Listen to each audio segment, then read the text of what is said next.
هر کس میخواد به جایی برسه از دعای مادر میرسه. کاری کن مادر رو راضی کنی از خودت، واسه از تمام وجودش دعا بکنه. قول بهت میدم گراهات باز میشه، قول بهت میدم. دقت کردی هر کی به جای رسید از دعای مادرش بود. معلم کلاس سوم ابتدایی دختر بچه میگه 3-4 ماه جشن تکلیف برای بچه ها کار میکردیم که یاد بگیرن. برای روز جشن تکلیف سوم ابتدایی تو مدارس دخترای 9 ساله معمولا معلمشون موظفه با این بچه ها کار بکنه، اونا رو برای جشن تکلیف عبادت آماده بکنه. معمولا اینطوری تو مدارس اکثر اینجوریه. میگه 3 ماهی کار کردم با این بچه ها، احکام بهشون یاد دادم، اخلاق بهشون یاد دادم، مثال حالا چیزایی که مربوط به بچه ها بود. حتی باشون چند تا سرود تمرین کردم. روز اجرای برنامه که قرار بود برنامه رو اجرا بکنیم اتفاقی افتاد.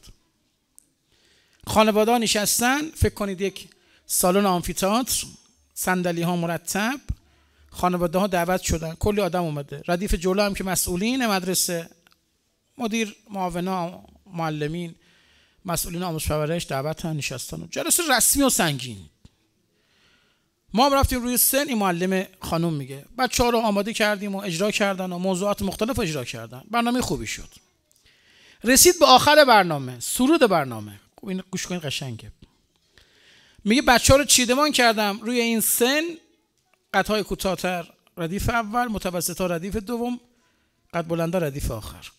30-40 تا بچه اومدم پایین که اینا سرود آخرشون رو بخونن. یه 6-7 دقیقه سرود بود.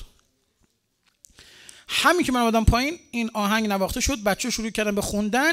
یکی از این دخترها از ردیف آخر اومد جلو وایساد، قدش هم بلند بود، ما جلو وایساد، خراب کرد صف رو.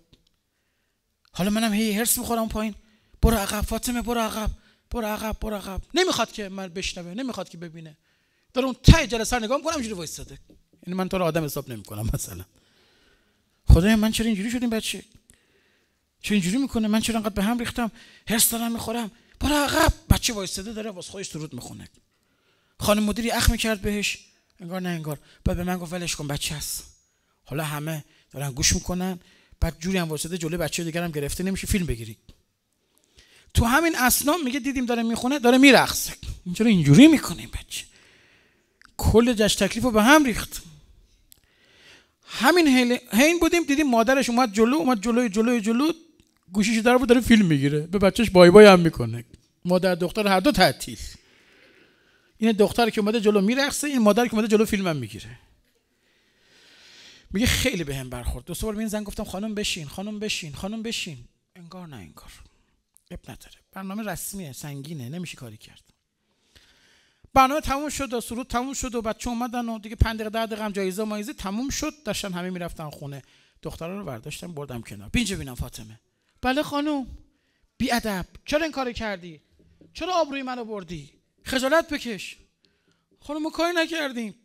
من 2-3 ماه با تو تمرین کرده بودم، با بچه‌های دیگه تمرین کرده بودم که روز جشن آبروی منو ببری. خانم به خدا ما کاری نکردیم.